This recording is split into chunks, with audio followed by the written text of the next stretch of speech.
Hey guys, and welcome back to the Cheese with Them podcast.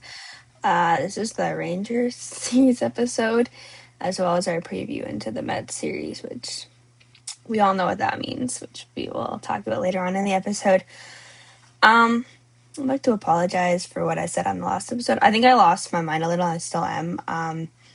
Feeling very frustrated with this team, and I don't want to say the season's over, but it's starting to feel that way.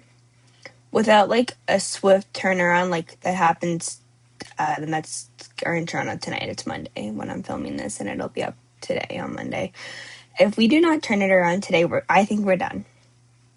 And I don't want to say that I don't see, I can see us selling at the deadline, but if we can turn it around for the month of July, I think we could be buyers. They need to go on a stretch if they're playing good all the way around. Because frankly, what happened in this series is just, it can't happen. It can happen, and it was frustrating and annoying. So, kicking it off was game one. This was Kevin Gausman. The last episode of the podcast had been filmed after this had already happened, and we all know what happened here. I dropped so many hints, and forfeit. We're also going to talk about the All-Stars, which that's a great topic. But yeah, so kicking it off. God, I don't know what's with Gausman, but the first batter he faced, he gave up a home run. Then got 3 outs. Everything was looking good. All the way to the top of the third. Line out, single, home run, so 3-run home run. Walk, strikeout, home run. He gave up 5 runs. Then again, that came off home run. So I don't know what's with Gausman. His last now 3 starts, I think it is now. Don't quote me on that. I believe it's 3 starts. And him giving up the long ball, I'm starting to honestly get a little frustrated. Gausman is supposed to be the top guy of our pitching rotation. And the fact that's how it's happening, it bothers me. And I don't want to you don't want to diss Gausman or anything, but he needs to be better. The offense is struggling. The hitters are struggling. It's on a struggle bus right now. But I'm going to say this for the entire rotation. All 4 games of the Texas series, our starters gave up a run in the first inning. That can't be happening. You have to go out there and have a clean first inning because I lied. It was his last 2 starts. He got blown apart. I'm sorry. I lied about Gausman. It doesn't help. And I honestly believe maybe if we can hold them back for that first inning, give our guys the opportunity to maybe go out there and by the 3rd inning not be down by 6 runs. Because at the end of the 3rd, we were down 6-0. And that's not helping. And the pitching staff is acknowledging it. John's acknowledged it. I know a lot of people are not happy with this performance of this team. I know I'm one of those people who are also not very happy. But we got to give them an opportunity here. In the bottom of the 5th, there was a single walk, bases are loaded with nobody out. Davis sac fly, Miles base clearing double, 6-3 now. So we scored. Perfect, great. Love that. They went out there, they scored. Urias, I'm totally butchering his name, and Springer flies out, Springer grounds out. The bullpen, after Gausman went 6 innings after giving up those runs, but the bullpen was good. They didn't give up a single run. Couldn't get anything else going. There is, just could not get anything else going. Bottom of the 9th, single, Vladdy strikes out. Vladdy is I could talk for hours on Vladdy. Kaza Okamoto homers. It's now 6-5, and then we couldn't get that last time run. So, this is a perfect example. Had Gausman not gone out and given up 6 runs, and he'll acknowledge this. If you look anything about Gausman, he is acknowledging this.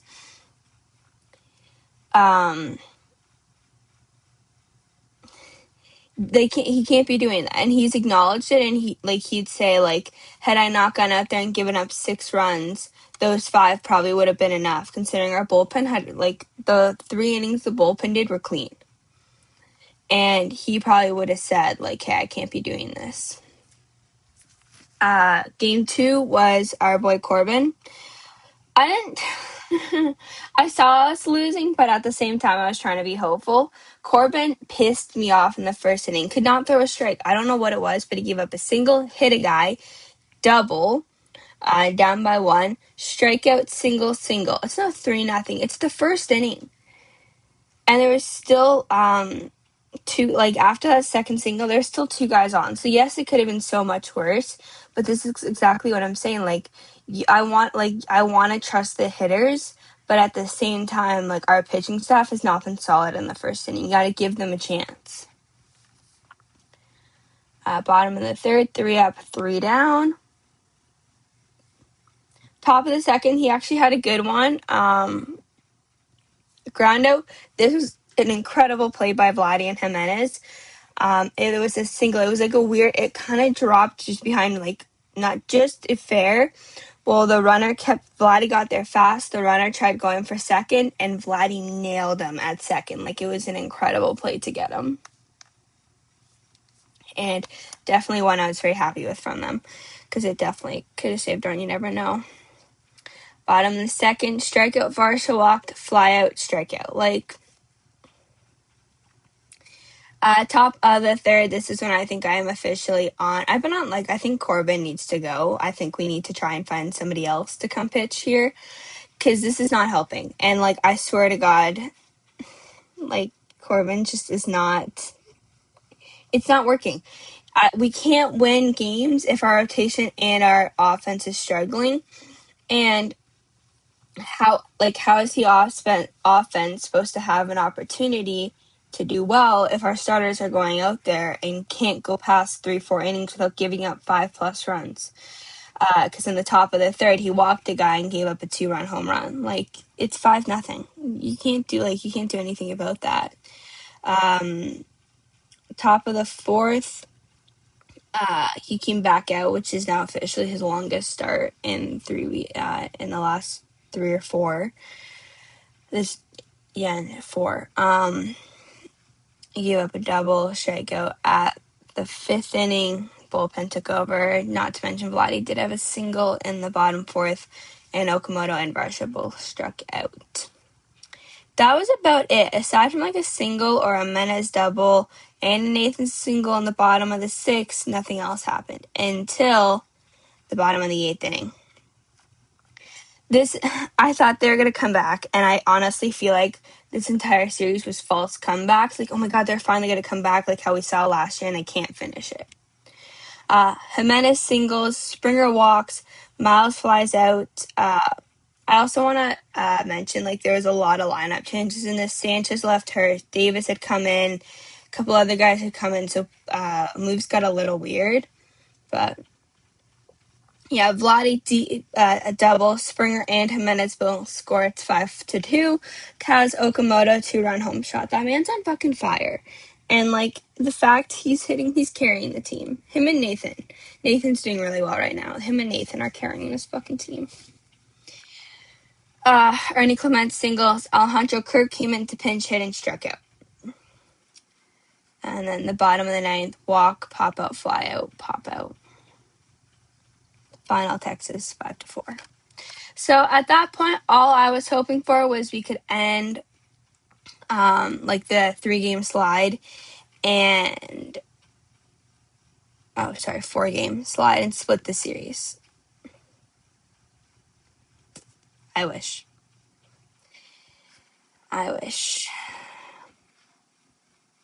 Dylan Cease also had a bad start this series. I don't know what it is. He took ownership. He said he was not locating, wasn't on. He wasn't attacking in the zone like he should have been. But, like, top of the first again. Strikeout, walk, single, walk, lineup. We're down by 1 run. Like, I feel like this is killing us. Bottom of the first, Nathan Lucas did have a leadoff walk. Couldn't do anything about it. And, like, in the top of the second, there was another single there by Cease. And, like, I don't want to go after the pitching staff, especially Cease, because Cease has been fucking solid the entire time. But, like, this can't be happening. Like, it's honestly, like, a little frustrating. Top of the fifth, strikeout, walk, strikeout, single. It's now 2-1.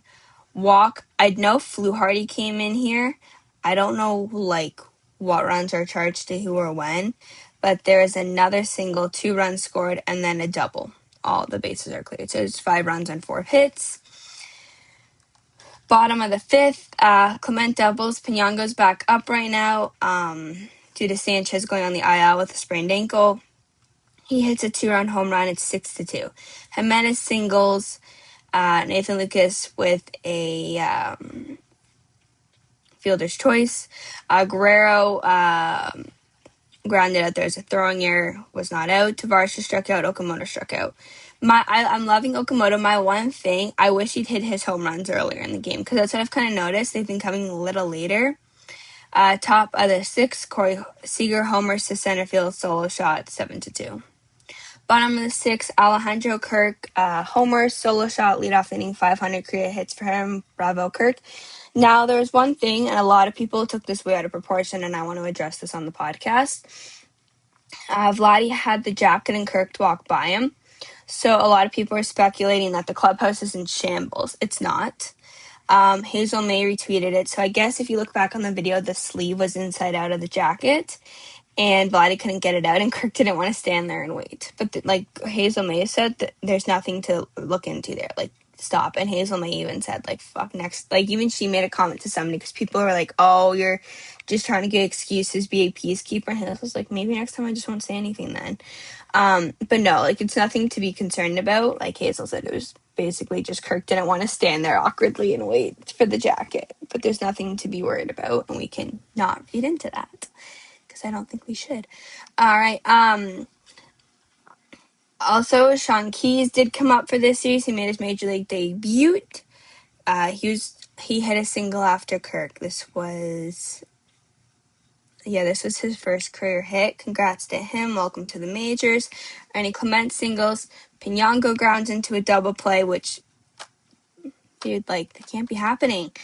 Jimenez singles, Keyes stores. Like, had Pinango got on or, like, just struck out, probably 2 runs would have scored. Nathan singles, and then Vladdy grounds out. Same thing with Vladdy, like, that ground out, man. We had 2 runs on 5 hits, guys. Like, ugh. Top of the 7th, there was a single, fly out, single, strikeout. I do believe Hoffman had come in at this point. I don't even know anymore. I don't know who's pitched, honestly. Like, the series was a disaster. Top of the 8th, there was a hit. They didn't score. And we couldn't do anything in the bottom of the 8th or 9th. Lost 7-4. So now we are on a 5-game losing streak. We've lost back-to-back series to both Texas teams. And it is looking bad. And Bieber is pitching the 4th game, which would be a 2nd game back in the majors. And I was a little worried, but not. Because I know sometimes even with Dave Savage, when he came back, it took him a couple starts just to get into the rhythm. I'm going to say Bieber did really well. If anyone blames this loss on Bieber, screw you all. Because it was not. Yes, he did give up a solo shot to start off the game, which is one thing I'm very frustrated with. All 4 guys gave up at least a run. Corbin was the only one who gave up 3 in the first. Not very happy with that. But also, in the bottom of the first, Springer singles, Nathan singles, Vladdy flies out, Okamoto grounds out, Varsho strikes out swinging. Varsho is not having a good time right now at the plate, and it's not a good time for him to be going through it, personally. Top of the 2nd, there's a single, but he got a double play and an out, and then, like, Bieber went on, like, a really good streak. Like, in the 3rd, he had a ground out, walk, walk, and then a force out. So, like, perfect, great. Bottom of the 3rd, Jimenez walks. So, like, we got to run on, like, a guy on, and Springer grounds into a double play. And then, like, Bieber gave up a single in the top of the 4th. That run did not score. Bottom of the 4th, Vladdy strikes out, Okamoto pops out, Varsho actually has a hit, and then Clement strikes out. So, like, I know, like, when you read about this team in the OPS numbers, they're, like, crazy low until like the 6th inning, and they're like crazy high in the second half, especially Varsho, Okamoto, and I forget the third guy. But like I feel like if we can like get those numbers to be equal and be hitting as a whole the whole game, I think it can go better. Bottom of the 5th, there's a fly out by Kirk. Pinanga struck out. Jimenez singled. Springer reached on an error. Lucas strikes out. Like, Lucas has been one of our most solid hitters. Like, oh, come on. In the top of the 6th, this would be Bieber's last appearance. There was a walk, fly out, single, walk, single, 1-run score. It's ground out to end it. They actually got the guy out at home, which we always like to see that. Bottom of the 6th, 3 up, 3 down, couple ground outs, fly outs. Top of the 7th, strikeout, line out, walk, error by Philip Clement, which I just don't understand. He was a Gold Glover last year. So I think there's so much going on. Like, we're either making errors or not hitting or pitching. It's like, it's just one thing after another, and they're not playing as a whole or a team. I think they're getting out of, they lost what they had last year, I feel like that saying they said, we play from the name on the front, not on the name on the back. I think they need to revisit that or have a team meeting with no managers and discuss what's been happening. Unless they have, but we don't know about it. I think they need to do that. Bottom of the 8th inning, Springer singles, Nathan Lucas homers to right field. Tie game. Perfect. Great. The top of the 9th. This is the only thing that happens when your team's struggling. Strikeout, double. On one of the next pitches, it was a little bit of a wild pitch. Kirk normally blocks it. It bounced. It hit off of the umpire's shoulder and bounced up into the netting and back down. Well, the run scored on that from second. Like, and it was Louis. That's the only thing that happens to us, and like how everything goes wrong. Like, realistically, I saw a lot of people saying last night that, like, hey, if it hits off the umpire, that should be a dead ball, and I kind of agree. Like, that should not be like that. And then on the bottom, a strikeout, ground out, fly out. Kirk's fly out, though, it reminded me of the Springer one from the Houston series where the new Urias kid, oh my god, I don't know his name, and like got out at second. That's like the kind of hit it reminded me of. So I don't know what the hell's happening, but yeah, it's this team. We're on our second longest losing streak. Well, we've tied the longest losing streak of the season is 6.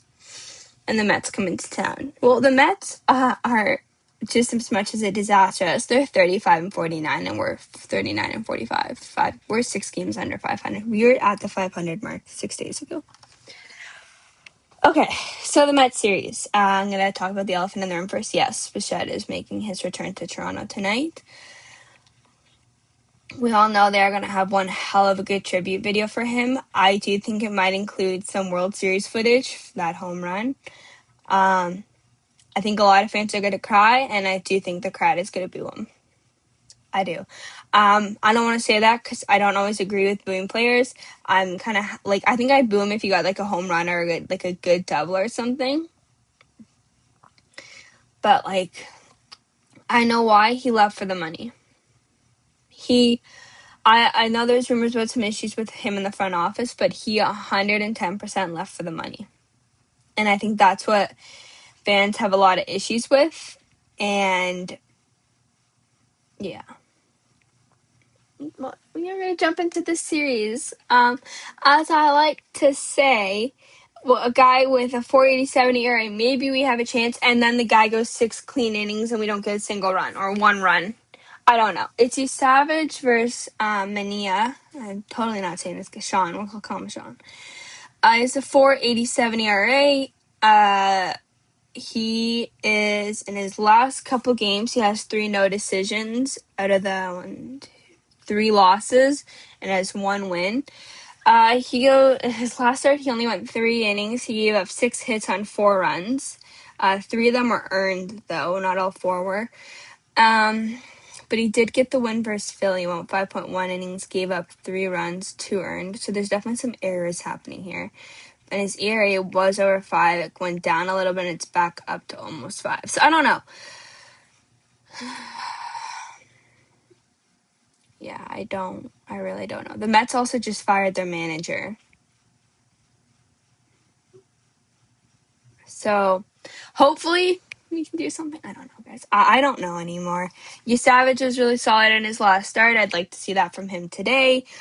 They have definitely been working with him. His ERA has come up. We did lose in his last start, and the dude gave up 1 run.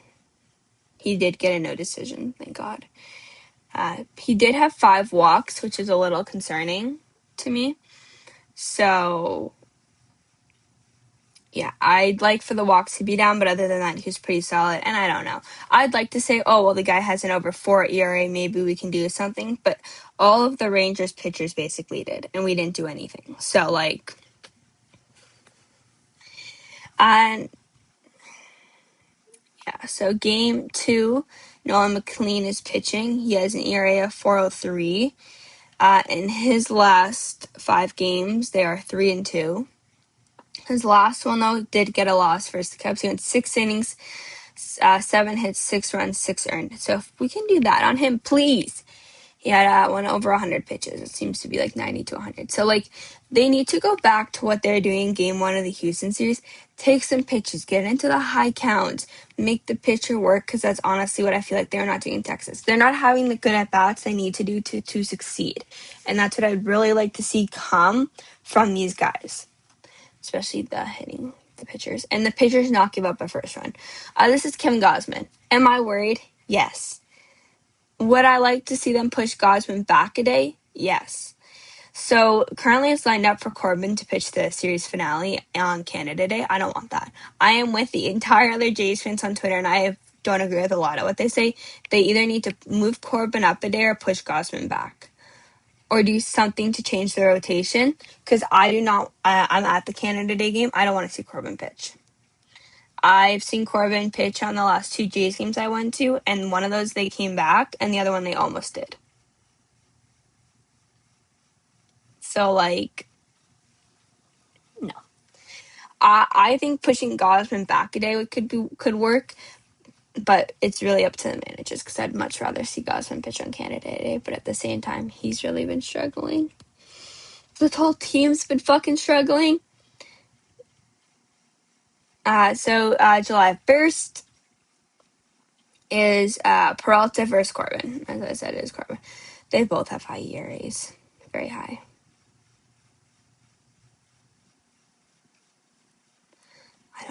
I don't know. We all know Corbin's record last couple days. So Peralta is 2-3 in his last 5 games. His last one was a no decision. He had 5 hits, 3 runs. None of them were earned, so his ERA actually went down, and the Mets lost, ironically, that game, but they were playing the Cubs. So I don't know. I honestly feel like it is based on how well our hitters do. They got to go into this deep count to take good pitches, not swing out some stupid pitches outside of the zone. Vladdy and Varsho at high fastball. Fucking time. And there needs to be some better defensive plays, because there were a good chunk of errors in the Texas and Houston series, and I don't want to see that. I want to see our Gold Glove caliber team that took us to the World Series along with our hitters. Springer's been getting hot. He's been actually doing some stuff at the plate. Vladdy, I don't know what they're going to do with him.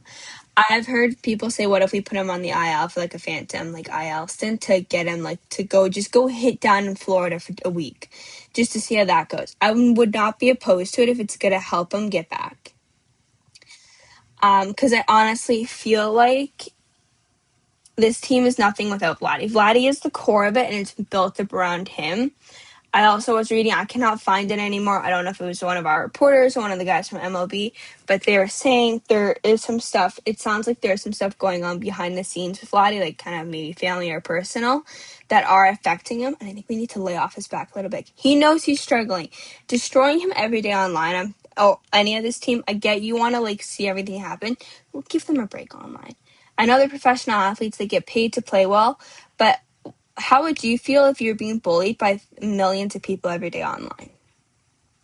That's kind of where I think we need to like take that and like calm down a little bit, because I think what people are saying online is getting a little bit ridiculous. And I just feel like that should not be, I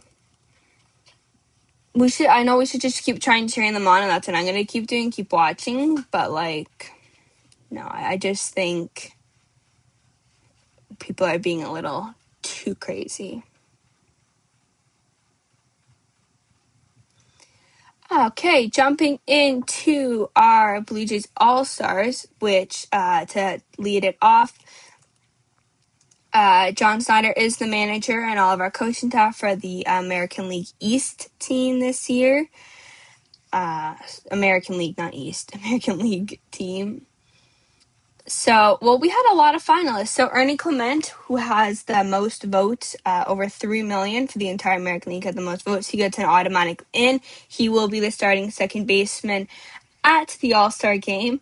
Now, this is where it gets funny. I saw people make a joke that, like, because all of our Jays were so close behind other players, that they're going to just vote all of them now just to see, try and get a Blue Jays takeover at the All-Star game. It looks like it might actually happen, and it is happening. It's just a matter of what they'll be starting. So Vladdy's a finalist. I don't know if he'll go. He'll probably will go just because, like, everyone's going, just because everyone is, like, struggling. I feel like there'll be some decisions on who actually goes. Kaz Okamoto is a finalist. He deserves to be there 110%. I want to see him there. Alejandro Kirk, a lot of people are pissed at this and saying it should be Rutschman. All I gotta say to the other fans, it says on MLB's website, vote your favorite player. Like, none of these guys, they had all about 1 million votes, which is less people than live in the actual city of Toronto. So, like, I think that's your guys' fan base problem for not voting. I only voted twice. And all these guys are going. Andres Jimenez is also a finalist. He's been incredible defensively. His bat is slowly coming around, as he does every time. I don't know. Varsho ended up being a finalist when it was about 3 days before they'd given an update. He was about 10,000 votes behind, and he made it in. Springer is the finalist for designated hitters. I think he does deserve to be there, as many people will disagree. He has been hitting well, and the dude was injured for the first good chunk of the season. And I don't think people realize, like, if one part of your body's feeling wrong, how much it can throw your as he said, his delivery. That's why he went on the IL. It could throw your delivery off. It could screw you up further. That's kind of the reason they set you savage on. Could you imagine your stance feeling off and then you're just not feeling great and you're trying to do too much? I feel like that's what's going on with him. Sanchez is the finalist. This is the only one I don't agree with. He has hit sometimes, but he's been horrible defensively. And he sprained his ankle on a routine fly ball. Yeah. A lot of people are saying most of them don't deserve it. Well, then if you didn't vote for them, you didn't vote for them. I just think it's funny that there is going to be a Blue Jays takeover at the All-Star game. So, yeah, it's kind of funny. Yeah, but there is really no injury update other than Sanchez went on the IL with a sprained ankle. Davis went back down when Keys came up. Hianga's back up. Barger, there's nothing. Dude's gonna be hurt for the rest of the year. So there's nothing. You get an update. You hear Barger's supposed to be playing in games Thursday, and he wasn't. He was in Toronto Friday because all the fans saw him. And it's just frustrating. Also kind of funny enough because of the way Friday's defensive lined out, Clement played left field. And it's, like, the funniest clip ever. He didn't get a ball hit to him, but, like, his reaction to all the bullpen guys, like, what are you doing out here? Like, it was just funny. But I don't know. The Mets series is interesting. I want the rotation changed for the Mets series. But, yeah, I hope you'll have a good rest of your day. Let's go Blue Jays. Let's cheer on the series. Let's turn this season around with the Mets series. This is when we got hot last year, was these couple days. Let's do it again and go on a run. Let's go Blue Jays. Don't give up, guys. I will see you all in the next episode, which will be at the end of the Mets series leading into... Oh my God, the Seattle Mariners. God damn. Anyways, also huge shout out to my sponsors at DNA Systems for all the equipment you guys supply me with and sponsoring me in the podcast. Hope you all have a good rest of your day. Bye.